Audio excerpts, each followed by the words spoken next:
Hi, my name is Maria, and in a series of videos, I will be sharing my journey to becoming a Spanish citizen as well as my adventures here in Spain and other countries here in Europe. Stick around because the exciting part hasn't started yet. That I can guarantee. Okay, so you're probably researching right now on how to move to Spain and start a life there. I get you, I really do, because I was in your position once upon a time. And I'm here to say that it's all possible.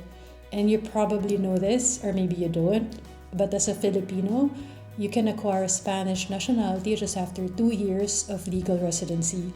It's really exciting to think about the possibility of becoming an EU citizen because of all the opportunities that come with it. And one of the ways that you can start your Spanish residency is through the non-lucrative visa. And in this video, I will show you all the preparations I did, the requirements I've submitted, how much I've spent, and the timeline. There's also a twist at the end that might surprise you, so stick around.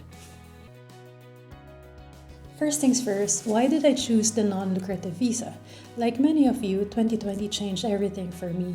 When COVID hit and grounded all my travels, I was forced to stay in one place for 2 years.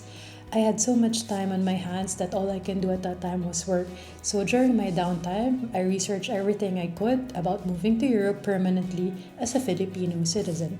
And that was when I came across Spain. So why Spain, you may ask?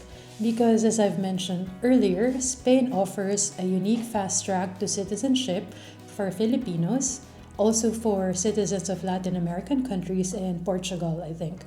The main requirement is just 2 years of legal residency. Moving forward, I did more research and I discovered two potential routes. First is the Golden Visa. This visa requires investing or buying a property worth 500,000 euros. Obviously, I don't have that much money, so it's not an option for me. If you know Bea Alonso, this is what she did. She bought an apartment in Madrid, which automatically made her eligible for Spanish residency. Second is the non-lucrative visa, or the NLV, also known as the retirement visa, which is perfect for those who can financially support themselves without working. There is actually a third option, and it's the Digital Nomad Visa, or DNV. Back in 2021, Spain's Digital Nomad Visa wasn't available yet, so the non-lucrative visa became my best and only option. But today, you can already apply for the Digital Nomad Visa, especially if you work remotely. Had it been available in 2021, I would apply for this instead, since I've been working remotely since 2015. Another thing, it's important to know that time spent as a student doesn't count in the legal residency requirement, so a student visa wasn't an option for me either. Okay, that's enough story time. Let's now talk about the requirements, cost, and timeline.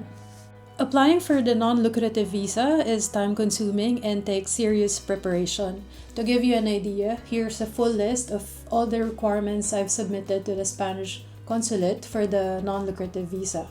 Quick tip, make sure to start early. These documents can take weeks to gather and they must be issued within the last 6 months to be valid.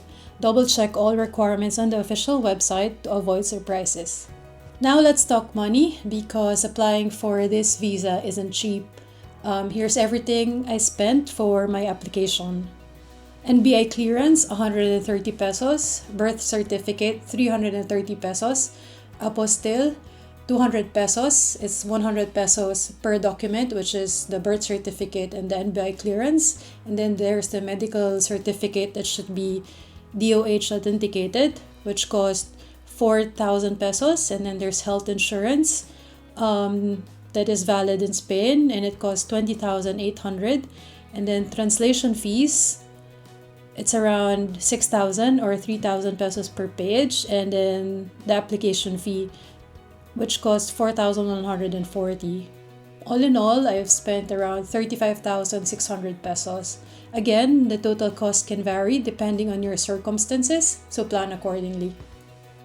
Now for the timeline, I submitted my application July 15, 2021, and then a month after, August 17th, I received an email from the consulate informing me that the resolution for my visa application is already available. I got that email around 6 a.m. So same day, around lunchtime because I couldn't wait. I went to the consulate, and there I received a letter informing me that my visa application was denied. Yes, you heard that correctly. My visa application was denied. I didn't know how to feel at that time. It felt surreal. It was my very first visa rejection. I've applied for tourist visas for several countries before, never had an issue. And I can understand that the tourist visa and a long term national visa are very much different.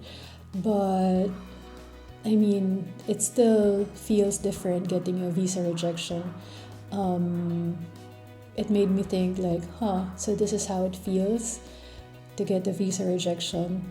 But in all honesty, I didn't let that stop me. Immediately after, as soon as I got home that day, I applied for a digital nomad visa for a European country, and I'm gonna discuss that in my next video. I got approved for that visa 45 days after submitting all the documents online, and by October of 2021, I took my flight from Philippines to Europe, and yeah, it felt great just thinking about it now and sharing it all with you. Yes, I did have a few challenges along the way. I made detours and all of that, but looking at where I am now, I say it's all worth it. So where am I now? I'm living in Barcelona, Spain for the past 3 years now, and just recently I became a Spanish citizen officially. So there is a happy ending in this story. There really is. So if you are in the same journey, I urge you to just keep going, even if there are challenges, even if you had to make some detours, because at the end it's really just worth it, you know? You'll never know.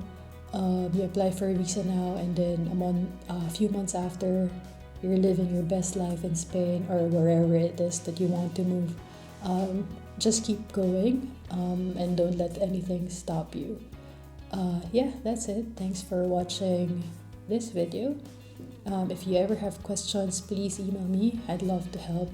I hope my journey gives you clarity and confidence to work on your own journey. Don't be afraid about getting visa denial. It's all part of the experience, and you'll never know because it's a case-by-case basis. And yeah, that's it. Thank you, everyone. Thanks for watching, and don't forget to like, subscribe, and share this video. Stay tuned for my next video where I'll explain how I turn things around. Hasta luego!